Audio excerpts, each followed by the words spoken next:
Hamilton Odunze joins me now from Boston, Massachusetts to discuss Trump's comments on Iran. He is an international affairs analyst. Good to have you this weekend. I remember just a couple of days ago, you were a little bit panicky with regards to, Trump's move, and you were predicting that they definitely might drop a bombshell. It's good we're talking about it now. Now, how would, Iran's perception of Trump's deception through military action impact future negotiations, considering Trump's statements that Iran better negotiate a fair deal? Well, thank you for having me, Olivia. Trump said he wants to force Iran into what he called meaningful new nuclear deal by conducting a limited strike. Olivia, here's the thing. Around February 8th, Trump moved the world's largest warship into the Gulf region. We do not think he moved it out there without intending to use it.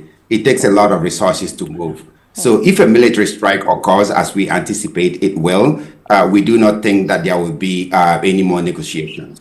A senior regional Iranian official has already warned that it will lead to suspension of diplomacy. It may also harden Iran's negotiation stance, making a compromise less likely. Some experts are warning that Trump will lose diplomatic leverage, and even as it is now, threats alone make Iran less willing to make a deal. So let's talk about the escalation dynamics here. What will be the impact or consequences if Trump carries out limited military strike on Iran and Iran's willingness to retaliate? And do you see this spiraling into a broader conflict? Well, what we know is that the 12-day war in June 2025 and internal unrest have degraded Iran's conventional and proxy capabilities. But Iran has missiles and drone capabilities. It is estimated that Iran has between 1,000 and 1,200 missiles, which is down from 2,500 before the 2025 conflict. Iran's official clearly warned that all bases, facilities, and assets of the United States in the region are targets in the case of a military conflict. This will include U.S. forces in Jordan, Iraq, and the Persian Gulf. And this is, the broader conflict that we fear. Iran will target Gulf oil installations to force a global economic crisis to get the world to turn on the United States, Olije. So what are the implications of Trump's military action without congressional approval? I mean, that question is $1 million question because he's been running his administration literally on executive orders. Right. Legal experts argue that actions violate the Declaration of War Clause of the United States Constitution, which reserves the power to initiate war to Congress. Some analysts argue that it is an expansion of executive power, which is why they have criticized the capture of Venezuelan President Nicolas Maduro. The strike on Iranian nuclear facilities was also viewed as a dangerous expansion of presidential authority. There's a bipartisan war powers resolution that would require the president to obtain approval before striking Iran again. We are yet to see how this resolution will impact the president's action in this instance, Olije.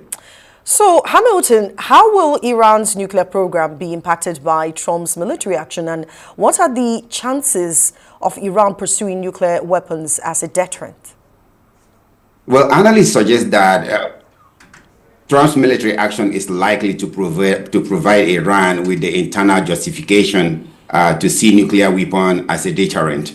The Iranian regime may also see the acquisition of nuclear weapons as the only way to ensure its long-term survival. But we also know that previous military actions, such as the June 2025 airstrikes, have severely disrupted enrichment capabilities. Iran's foreign minister, as you mentioned earlier, Abbas Araghchi, has said that a proposal to address the interests of both sides is forthcoming. We're waiting to see what comes out of that proposal.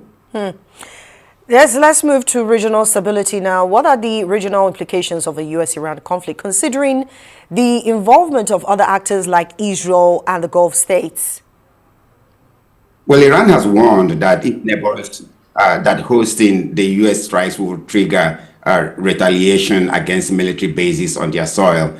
This is also anxiety that critical oil infrastructure, which is the lifeblood of Gulf economies, could be targeted, as we saw in 2029 Aramco attacks. Also, every war brings about the displacement of people as refugees. A collapsed Iran state could trigger massive refugee flows across the Persian Gulf, particularly towards UAE and Dubai. So, how does Trump's military action against Iran align with international law, particularly Article 2, subsection 4 of the UN Charter? I know that they are no longer part of the UN. I mean, they've pulled out, as you know.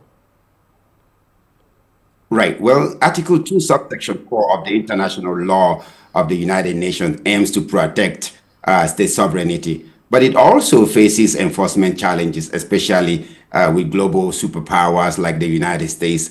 The Trump administration will argue that the strike is a case of self-defense. The administration often relies on a broader interpretation of self-defense under Article 51 of the United Nations Charter. But on the other hand, critics argue that the strikes did not meet the test of preemptive self-defense, which requires a threat to be imminent and overwhelming. We do not have access to the classified information that Trump has, so we do not know if the threat of it to the United States is imminent and overwhelming.